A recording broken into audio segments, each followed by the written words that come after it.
Hi, folks. Welcome to Crisco's Corner. Welcome back. And those of you that are new, welcome.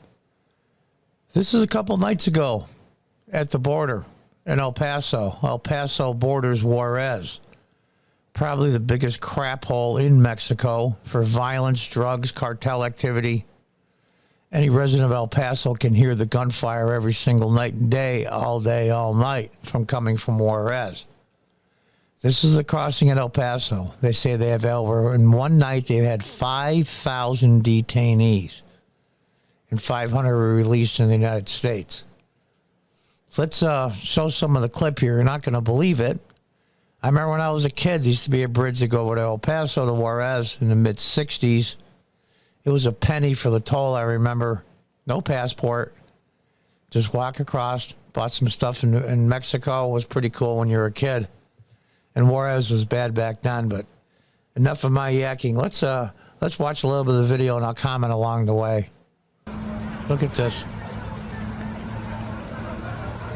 Look at this.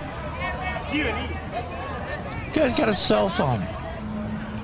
They paid thousands and thousands of dollars to coyotes to get there. They're making the cartels richer than they already are.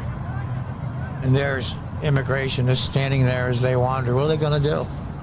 Biden has ruined their morale. Look at this. You can't even see the end of the line. It's unbelievable. Look at this.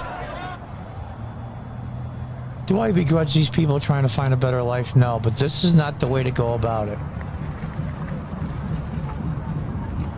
Let me make a suggestion.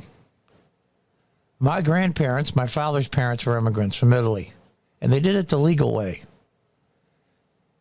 First of all, we have to get around the asylum.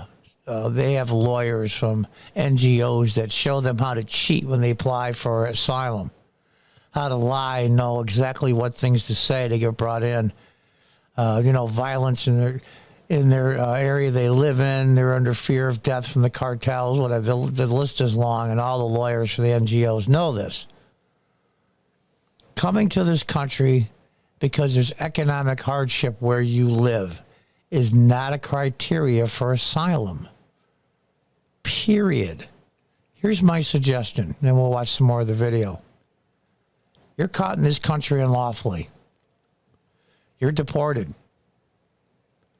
That means you are barred from entering legally through a port of entry for 5 years.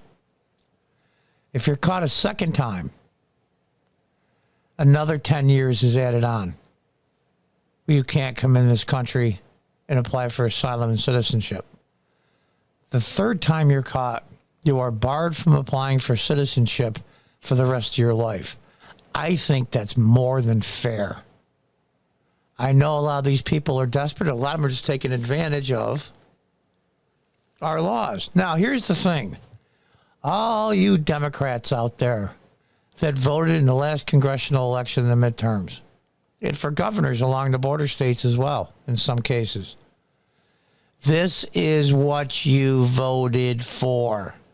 This is what you wanted? To flood the country with millions of unlawful immigrants? Is that what you wanted? Having big business take advantage of these people. Fake IDs, fake social security numbers so they can pay them squat. Taking jobs away from Americans. They say, well, John, they're doing jobs the Americans don't want to do. You know what? That's 110% bull. Absolute nonsense. It keeps the wages low. It's amazing to me. Democrats, this is what you voted for. You want this? Then there's something wrong with your brain. Let's watch on. There's not much more left.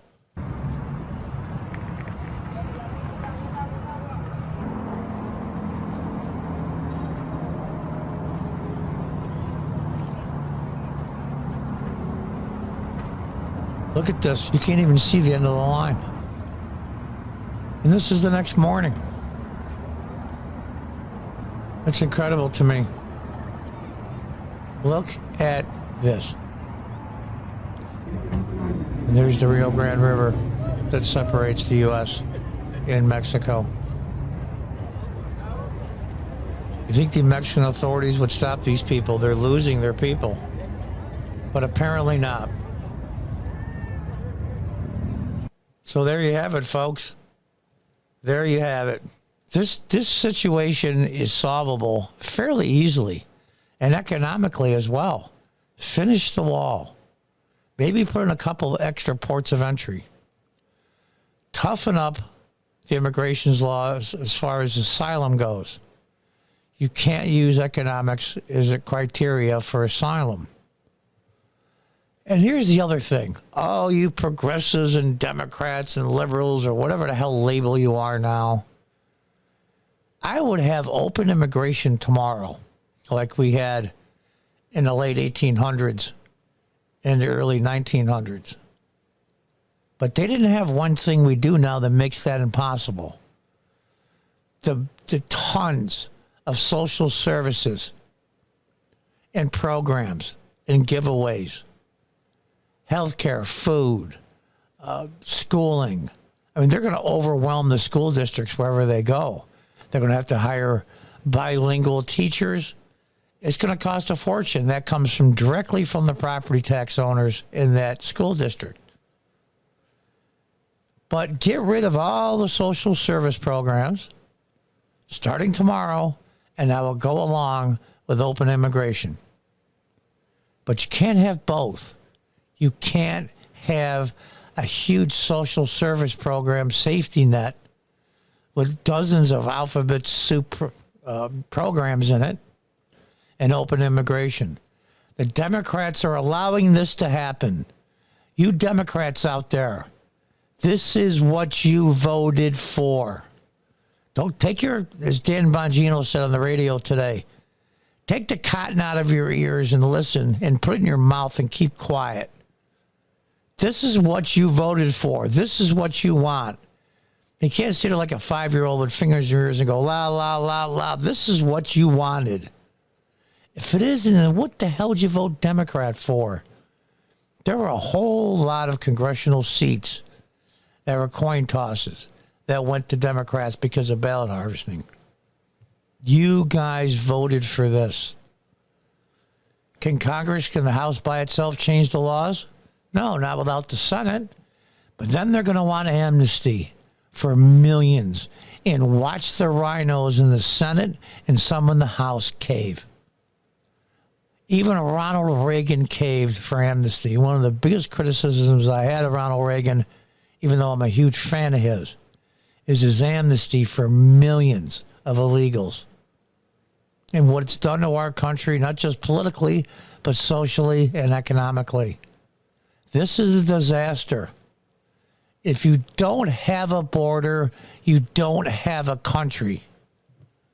And until next time, goodbye and good luck.